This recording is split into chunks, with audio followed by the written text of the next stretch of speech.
This is a driving review of the all-new Mercedes SL here with Thomas and Autogefühl as the Mercedes-AMG SL 63, the top model so far with the V8 engine. Here in the front you can see that typical AMG styling with the Panamericana grille. That means here the lower part is wider than the upper part, vertical fins, really aggressive look. In the lower part, active cooling, so they will be closed for more wind efficiency when it's not being used. And the digital light is also standard, so a more elaborated high beam function as well. Here, the new Mercedes SL is indeed an AMG built one. That means it's always a Mercedes-AMG and then the different engine version. Why did they do that? Well, you can actually put the price higher when it's a pure AMG model. But in the driving part, we'll find out how comfortable is it still and how sporty is it.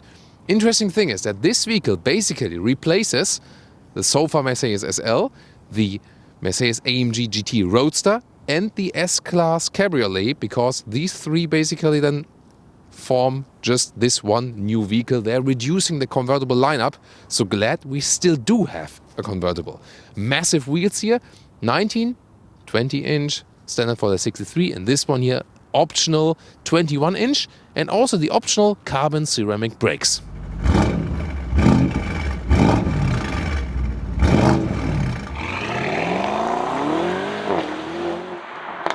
This is the car key, and 4.70 meters or 185 inches is the length now, so about 9 centimeters or 3 inches longer. You can see the typical really long front hood. This car is about the proportions, that's why it's still very beautiful, but definitely more aggressive than before. So it really already tells you on the exterior, this is now more a sports car. It is an AMG. It comes with an adaptive suspension as standard, and the 63 model also gets an active suspension that has hydraulic controls to prevent the rolling effect in corners. Really interesting. We'll also test drive that today. And you can see here at the moment the top is down, now a soft top. And it has a very interesting folding mechanism. We can start looking at it in detail, and then maybe our Thomas B, the cameraman, moves back. I am doing it here with the key, with pressing and holding the close button. And okay, one more time. Here we go. So now it reacts. This is really, interesting. People on the back should watch out definitely with their heads. And here we go. This Z folding top works to like about 50 kilometers an hour or a little bit over 30 miles an hour. And here we go, about 15 seconds. And in the US, by the way, the windows do not go up by regulatory reasons. In Europe, Germany, when I keep holding it, the windows would also go up. Then that's of course more practical. But here in the US, that's a safety regulations where you think like, yeah, maybe someone gets squished by the windows or something. And one more time, maybe if Thomas goes back a little bit more, when I open the roof now, once again with the key. And I will also, sometimes needs more. Here we go. Yeah, like three times always. But still, opening and closing it with the key will be the best solution, because the other solutions are a little bit weird to come up very soon. Here, once again, this Transformers-alike, isn't it? And this is definitely a spectacular function here with the retractable wing. Of course, I can do it here aesthetically now when the car is right there, just, showing off to my friends or something. But then when it's lower down, you can see here a seamless rear, really round. Also tells us something like Porsche 911 Cabriolet, something of the design. What do you think? Really horizontally drawn tail lamps here with a very cool structure, individual dots on the inside. That's really lovely. And then here the AMG badge and the SL63 badge on the other side. Here in the lower part, let's take a look. Autogefühl, fake exhaust police, alert. Yes, you can hear them also in the back. And you can see, well, from the outside it looks cool, but on the inside you can find the real exhaust. Then, is that really necessary? I don't know. What do you think about the design here of the all-new SL generation? By the way, one explanation why they also went into that sporty direction again, that the original 300 SL was derived from a racing vehicle. So that's heritage-wise a good explanation. Yes, you always want to see turning indicators. Here we are with the front, and also in an interesting fashion here, replacing the back LED strip in the rear. The new SL also comes with rear axle steering as standard. You can see it right here when I'm turning the front wheels. The rear wheels turn in the opposite direction, maximum 2.5 degrees. And the cool thing is here, industry leading, the threshold where it changes to parallel steering is now here at 100 kilometers an hour or 60 miles an hour. That's extremely high, so it means that this plus of agility remains up to a reasonable speed. Under the hood we have a 4-liter V8 bi-turbo engine in the 63 model with 585 horsepower. The acceleration figure is 3.6 seconds. In the 53 model, the sister model, it will be 3.9 seconds, so there's not a big difference between the 53 and the 63 model. News here for the SL is first time all-wheel drive and kinda always all-wheel drive. So the 63 and the 53 model, both all-wheel drive with a strong rear wheel bias. What else do we expect? Based on this one, here also a V8 plug-in hybrid, and we can also expect a 4-cylinder, probably also as a plug-in hybrid. But seems like at the moment no 6-cylinder. Of course, when you look at this video here at a later stage, the details might be out at the time we're recording. This is what you get so far, all-wheel drive and the V8. Later on, then also more information. Well, sometimes it's also raining in California. Great to be back in the US, here between Huntington Beach and Newport Beach. Yeah, but sometimes also rains, even when you have a convertible. But still, we want to take a look at the interior. This all-new cockpit here with the AMG steering wheel, 2 spokes, but capacitive BS buttons here. That's a bit of a letdown. Then you can see here digital instruments in 12.3 inch. And you have these analog elements with the turbine vents. They're also illuminated, so pretty cool, definitely. And all new as well, this screen here, 11.9 inch, and you can change the angle. I will soon show you that, how it works. Second solution to open or close the roof is here. Click once and then click and hold twice, and then you can see what's happening in real life here in this animation as well. So the roof is closing indeed, and I have to hold this lower button. This is actually then still the easy way to do that from the inside. But the most ridiculous way, I really have to say, is to do it in the screen, that you can really, and I can show you when I open it again, you slide and hold it in here. And yeah, I did make the joke before that you basically, maybe like glue your finger to the screen meanwhile, or put like a tape over it. To me this solution is really ridiculous. So yeah, but that's always about saving buttons. There is one button than before, so I would just ignore that this slide and hold function in the screen is available and use the key or use the button in the lower part, and then just forget about this. The animation is nice though, and it gets more unique with that screen. Screens. Here, when you press here, then you can change the display angle. This is like, most land back, and then here it comes towards you, and this is done that when there's sun from behind or from the top part, you can still see what's going on in the display then. It's an interesting idea because it's the open space here, and then you can still see what's going on. Listen to that.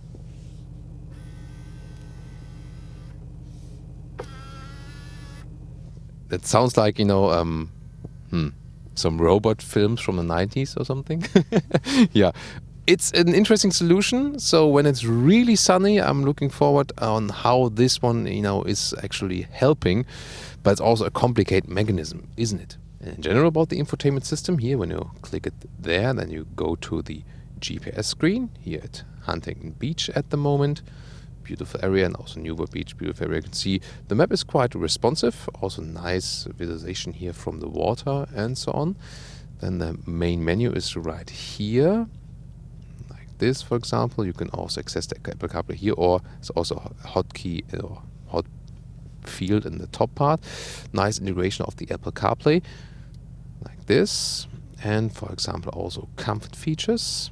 You can see you can activate the seat kinetics, and it's moving always a little bit, that you actually don't get so much fatigue. Thing is, here for the temperature control, it's always staying in the lower part here. That's good, but still no real knob. You have to do it in the screen, or use the voice command system. Either say, hey Mercedes, that's the one thing, or you can also press it on the steering wheel. Set the temperature to 73 degrees. I'm setting the temperature to 73 degrees. Thank you. By the way, when you have a route set, there's also this augmented reality function that you have the projections in the camera image. That's actually well done. Steering wheel, great size, sporty form, really great grip also here with the microfiber sides. And then here the capacitive buttons for the cruise control, for example. Again, this is not easy to control that while driving. Also for controlling the instruments, you sometimes just are mistaken in what you are doing. So the user interface not that good in this case. What's good is that, well, you can change the sound here, for example, oh, boom, boom, boom, boom, on the left side. And the cool thing here for the drive mode selector, we know it from Porsche, this is really easy solution to go to, for example, Sports Plus mode here directly at the steering wheel. This is good user interface, but it's also something you can actually turn yourself and have a haptic feedback, unlike the other things. However, then again, here the shifting pedals, they are actually quite fancy again for this MCT multi-clutch transmission. In the digital instruments, you can also have the map full screen as you saw, but you can pick here, for example, a super sport gauge. It's a little bit overloaded as for the information you get, I think. And you also have to control it with the capacitive buttons on the steering wheel. So again, here especially the instruments interface is not that easy to control. Head-up display is actually quite cool. Here you can see also that you have nice GPS commands. The door handles fold out here when you open the vehicle. With the key it's quite easy, but usually it's also supposed to work here. Now it works, and then when you press like here, that it's open. But sometimes, not the good door closing sound. But that's no wonder, in the convertible. But sometimes it doesn't work, and then you might up ending, when it's closed. Sometimes you like, what's going on and so on. So this time it's working, but we also had cases where like, what's going on? Why isn't it opening? And then you really end up opening the car from the inside. And then here, the seats. There are two kind of seats available, the base seats, and these here are the optional performance seats. And they are also available with Dynamica microfiber on the inside. So at the moment, this is the most animal-free solution there is. There is still animal skin share. Not really sustainable, of course, not animal-friendly. They say they want to improve that a little bit for the future. As for the comfort, I'm not so sure. I tested both seats and they're both not that comfortable and not that, long-term comfort proof. Here the performance seats are a little bit slimmer. They cage you in a little bit more. You really have to try it yourself, which ones are more suitable. But it becomes clear from the seating position, especially here now in the 63 model. This is more an AMG GT successor than a Mercedes SL successor. At least from the seating position. How will it be with driving? We will soon find out. Here with 1m86 or 6'1", you can see I have plenty of headroom. Like, okay. We close the convertible roof once more, that you can also see that. Place the key in the marked space. See operator's manual. So we have to put the key here on the middle console. Wow. Now the engine came to life. Magically. Here, by the way, in the middle console, you can see here, slide this one open. Smartphone, either cable or cable-free connection, both available for Apple CarPlay, Android Auto, cup holders. And then here in the middle part, some more space and more USB-C connectors. And now let's close the convertible roof once more. So we're opening and closing it all day, all night, to see about the headroom. Is it working? Yeah, it's working. Here we go. You see once again this Z folding mechanism. Here we go. And now, once again here, 1m86, 6'1". Let's see. There's still some space left, no problem. Inside of the doors, by the way, for the seat heating, and see here, this is one button. Why is it one button? But at least on this one button, you also can activate here the Airscarf for a hot blow in your neck. And there it goes. So, that's nice.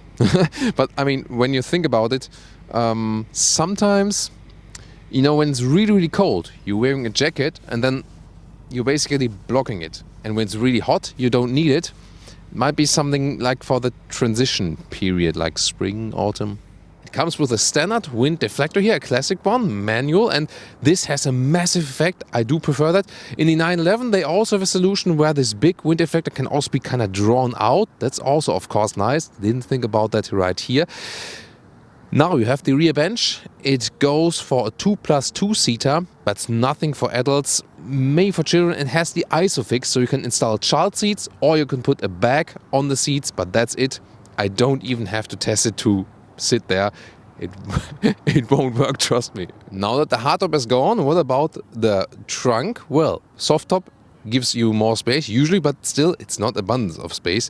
1 meter or 40 inches, the total width, but then very shallow right here. The height is about 50 centimeters maximum, that's about 20 inches. Here the smaller cabin trolley does fit in and the backpack, that works. However, if I want to put a little bit bigger, see, that does not work. So overall, not the best result as for the trunk. Here it goes a little bit further in there here, by the way, like this. Yeah, and you can also store the wind deflector right there if you want, but still it works somewhat for a weekend trip, but I think not more. At least you now have also the rear bench.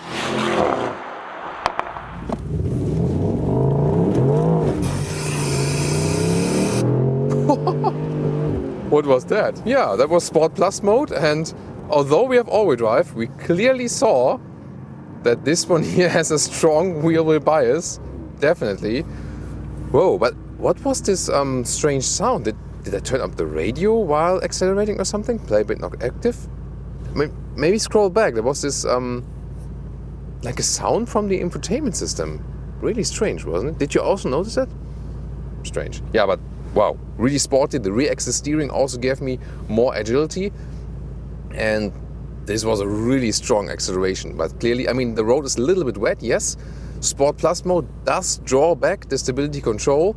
Clearly you can see that this one here has a great acceleration. Here also on the sound.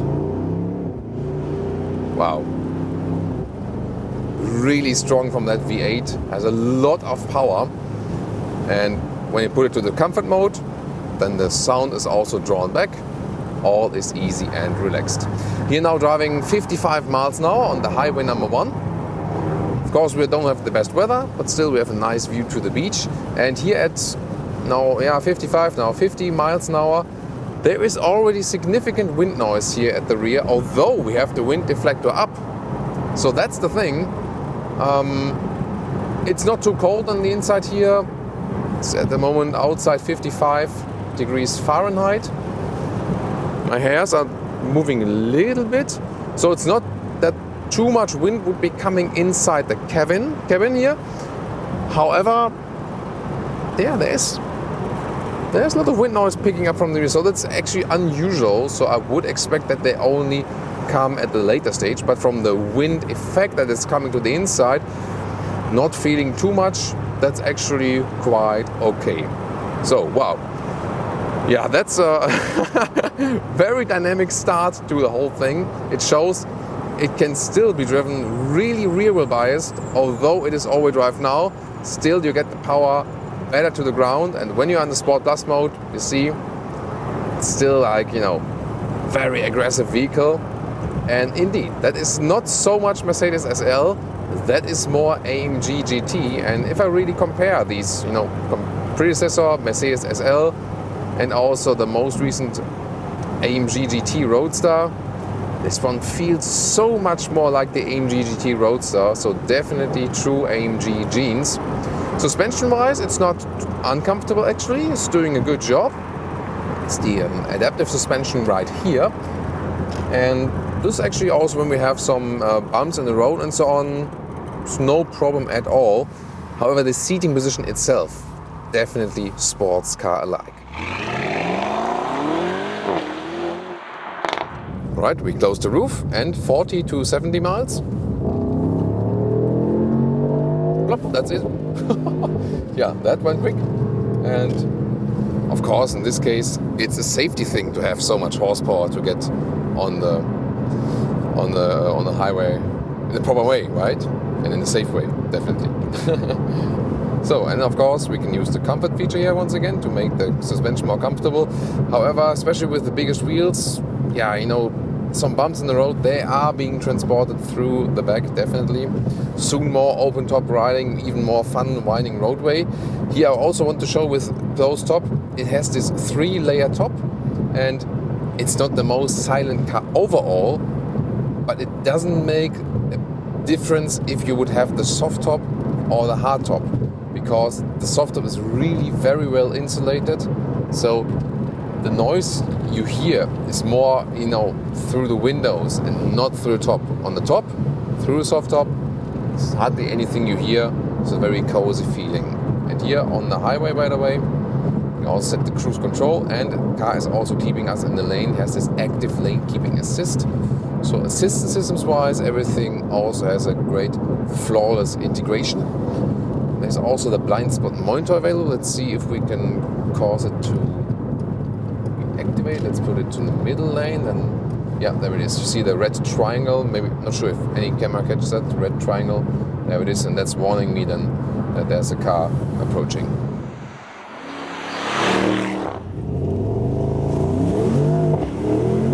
Woo! That was 0 to 40 miles an hour with a lot of fireworks from the exhaust. You know, when the road's a little bit wet, better stay in an only sport mode, not sport plus necessary. And then you can also, when you want to hear more from the exhaust, also activate that exhaust note once again. And then you also have the sound music. And yeah, also this is like a US spec vehicle, so this will be definitely louder than the EU spec vehicle. Here now some countryside roads, 45 miles an hour. And the thing is here, the rear axis steering, that is something so remarkable and makes the car so agile. It feels, you know, with rear axis steering, they tend to feel a little bit less natural. However, the steering is very natural, and for a rear axis steering, it still feels quite natural, I really have to say. By the way, when you're driving a convertible and it starts to rain, it's not a problem as long as you're driving fast enough to push the rain in front of you. But really here, the car tells you, I mean, this is a windy road now, but it even wants me to be more windy, you know?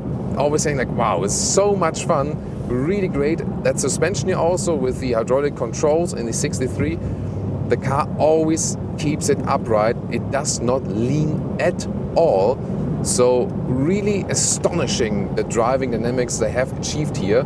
It's a great look also here on Lake Elsinore. Wow, really nice. It's countryside road, and once again, it could go in slalom all the time, all the way. And the suspension is also not that uncomfortable. Wheels, it would be more wise to go for smaller wheel size, then you have a little bit more comfort actually. Here 21-inch wheels are of course the least comfortable. This is something where you can, you know, control something definitely. Yeah, and that V8 engine is always right there when you need it. As for the fuel economy, we have some 18 mpg US, 22 mpg UK, which would be some 13 liters on 100 kilometers. Of course, quite high in the consumption figure then. So not that good, but that's kind of what we did expect. It is such a fun, sporty vehicle. However, as I said earlier, from the looks, from the interior seating position, from the driving feeling, it is more a successor of a Mercedes-AMG GT Roadster or GTC, but it's not a Mercedes SL. This is not a Mercedes SL. Really have to say that. There have always been AMG versions, yes, but the core Mercedes SL does offer you some sporty fun, yes, but it is the comfortable, elegant cruiser. This one still has elegance on the outside, although it's more aggressive, but driving-wise, it doesn't have this elegance that the SL actually had. So, yeah, in this case, a little bit disappointing. However, if you want that sporty attitude, and if it's more towards the Porsche 911, Yeah, that's correct, you know. It's more Porsche 911 competitor now. But so far the SL was more like standing for its own, you know what I mean? So that's the thing. What a great, fun, agile sports vehicle now, but no SL. What the real SL is, in my opinion, you can see in the Mercedes SL Generations episode. And if you're more interested in the difference between the new SL 53 and 63, we also have a studio episode of that where we explain exactly this. See you there.